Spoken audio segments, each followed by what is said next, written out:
right. Good evening, everybody. John here from Option Engineer, and welcome back to the 6th episode of my little nightly recap. Again, this is the journey that I'm going on with you guys to learn to be a better, more profitable options trader.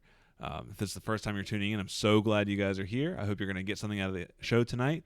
And also, if there's any questions you guys have about what I'm doing or why I'm doing it, understand that I'm learning all this myself. So I'm not giving you investment advice necessarily, but hopefully along the way, as we get to know each other, we can give each other some advice, some tips, some tricks, and get better at this together. So in this episode, I want to go ahead and cut straight to the chase. We're going to talk about, let me go ahead and get this guy rolling here. We're going to talk about one specific thing, but I'm also going to cover a couple things before we get into the lesson for the day. But the title for this episode is How to Group Your Trades in Tastyworks. And I'm answering this question because I get a fair amount from people that I've recommended into the platform. And there's a simple solution and a more complicated solution. So we'll get into that as we go along. For my activity for the day today, I did make 3 opening trades and I made 1 closing trade. But that's going to be where it gets a little complicated. So let's go ahead and get into, technical difficulties here. Oh my goodness. Here we go. So it was the best of times. It was the worst of times. So we've got a couple things to cover here, but we'll start with the good. Now, I'm recording this episode on March 21st. And so I'm extremely late for this, and I apologize for it. But 2 little things I want to cover along the way as I'm kind of figuring this thing out is I got my Tasty pin. I got my little cherry. So if you guys can see this, check it out. Look at this guy. This guy's pretty awesome. So if you guys don't know what this is all about, if you log into Tastyworks throughout the day, you will see Tom and Tony or any of the guys on the crew there wearing their pin. And this is kind of their, their sign, their symbol. It's kind of their brotherhood. And for the first 5,000 people who signed up to the brokerage, they sent out complimentary pins and some swag, like some stickers and things like that, along with them to help, obviously, promote and market their cause, what they're doing here, but also to kind of help us, be more welcomed into the community and into the family. And I'll read to you real quickly what's on the front side of this card here, or on the back side it just says, "Be tasty." And so what it says is, "This pin is emblematic of your status as a member of Tasty Nation. You shall wear this pin with pride, for it signifies you are part of a rare tribe." Even a little bit of a rhyme there. And then below it says, "Everywhere you go, you shall know thine brothers and sisters, as they too will be marked with a badge of honor. Wear the cherry. See the cherry, share the cherry, be tasty." So a little hokey, a little funny, but I appreciate that. That's kind of what you get when you either watch Tasty Trade or you're kind of going through. And let's be honest, we're talking about some high-level math, nutty stuff with options trading and trading derivatives. So it helps to have a little bit of fun humor, and I hope to share some of that along the way here. So that's one of the good pieces of news. And the more recent one is I did attend the Miami conference for the Tasty He Said, She Said tour. And I'm not going to give away any of the details because I know they're keeping it hush-hush. But you guys will not be disappointed if you do sign up and make the drive however long you need to. I drove from Jacksonville, Florida down to Miami, Florida, which is about a 5, 6, 7, depending on what the kids needed to stop and do their business. So definitely worth the commitment. Highly recommend you guys go. It was fun. Met Dr. Jim, met Tom, met Tony. Was awesome. So highly recommend it. So that's the good. Now let's go ahead and go through the bad because, again, unlike some other people you'll see online, I do want to be transparent because I'm not claiming to be the guru yet. I'd love to be there one day. But right now, I'm going to share with you my portfolio performance, the good, the bad, and the ugly. And today was a little bit ugly. So if you look at from where I started my portfolio in January 26th, it was pretty much a straight move upward. And all the while, I was maintaining a relatively delta-neutral portfolio right around the S&P 500's current stock price, where that normal distribution's over that. That all went away today. As you guys know, the markets took a bit of a dive today, lost 30-some points, I believe. And we'll see that when we get in the platform.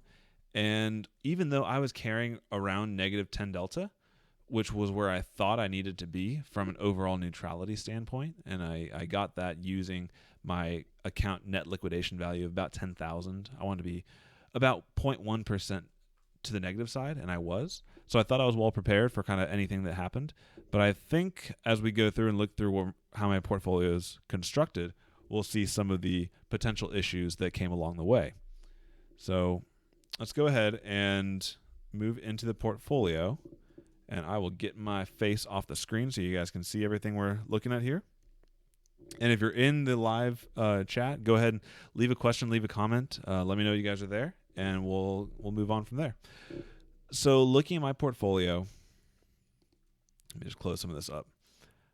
It looks a little bit more depressing than it used to, but a lot of that is just due to scale. So let me try to walk you through why this looks the way it does. So the S&P is currently still right around the midpoint of my my overall portfolio, but you can see my option delta is now at 36. And again, me being the beginner that I still am, I'm still trying to figure out all the intricacies that go into this. But obviously, when the market takes a move this way, as we can go ahead and look here on the ES, let's go to the markets. Oh, that's after hours trading. So let's go ahead and pull up the SPY. If we look at what happened today, just look at this here. What a heck of a move. I mean, we were, just kind of petering along, and then all of a sudden, kaboom. So, and then on the one-day chart again, it was pretty much a rocket ship down from about 237 down to 233. So, definitely a drop. Nothing to be too concerned about. But looking at my portfolio, I do think I understand why we had kind of a bit of a rocky road here. So let's go ahead and look at one or two examples of that. And in FXE, you can see here I have my trades in the laddered. Let me zoom this up so it's easy for you guys to see. So looking at FXE, this was a trade I made an additional leg to my ladder on. And we'll cover that in the grouping sections. We talk about how to group your positions. But even though I played this thing neutral, I'm starting to see that the reason why diversification of strategies is so important, because while I was relying on a lot of the research that the team was doing on how iron flies performed in low IV environments, it was very, very positive that selling at the money calls and puts when there's very little implied volatility is a sound strategy. It's a way that works over time. But again, when you have that single day outsized move, that can still hurt you. If all your positions are, pinning the current price of the underlying, if everything makes a very dramatic move, your entire portfolio ends up hurting. So this is where, in my opinion, and again, I'm still learning this as we go through, I think that's why it's important for you to have a combination of iron flies or strangles, having a combination of your oopsies. What's going on here? Let's try that again. Your iron flies, of your strangles, which are more open around here, and of your credit spreads, which are a bit closer in. I'm kind of having fun drawing here, but the purpose of what I'm trying to get across is you can't have a single type of strategy. Where I think I was a little bit too predominantly overwhelmed with iron flies in the portfolio. And so when that outsized move takes off, a significant number of my positions are caught and are kind of hurting from it. If, however, I had more diversification in the strategy selection that I had in my portfolio at the time, then, for example, the credit spread, he would be okay. Or maybe the call spread, he would be okay. There would be positions that are winning that would definitely help kind of deal with that volatility of my overall portfolio. So that's what I believe is going on here. What I did today activity-wise, we look here. I made the 4 trades, like I mentioned on the opening slide. So what I did was I added another leg to my FXE iron fly. So we'll go ahead and pull this guy up in the portfolio.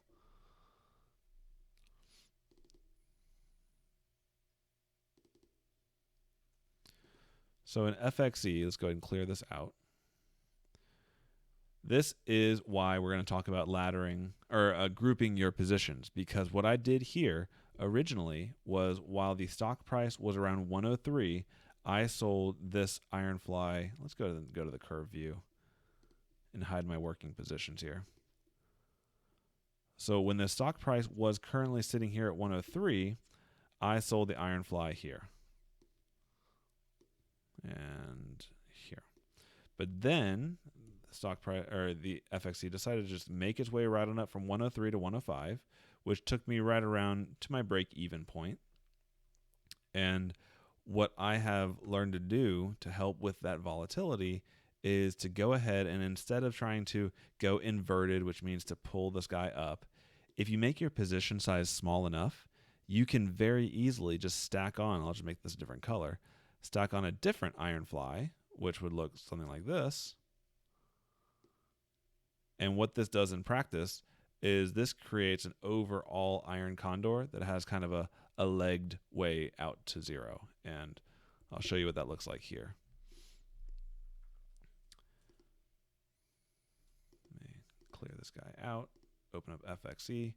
And so you can see when the stock price was over here, I put on ladder 1. I could have just done this, right? So again, as a beginner, I'm learning how to best show this information for you. So I'll just start in this way from now on. So I put this original position on, and it moved outside my profit target. And so mechanically, this is a mechanic that I'm building into my process. Because I only had about a $150 max loss in this trade, I was perfectly positioned to be able to add on a second iron fly centered around the new existing price of FXE. And so what that does when you combine those two positions just by clicking this guy next to FXE, it creates a much broader range for you to be right in. While implied volatility is low, you can really soak up that soak up that option premium wherever the stock is at. But as it moves, you can follow it and add another position around the existing stock price.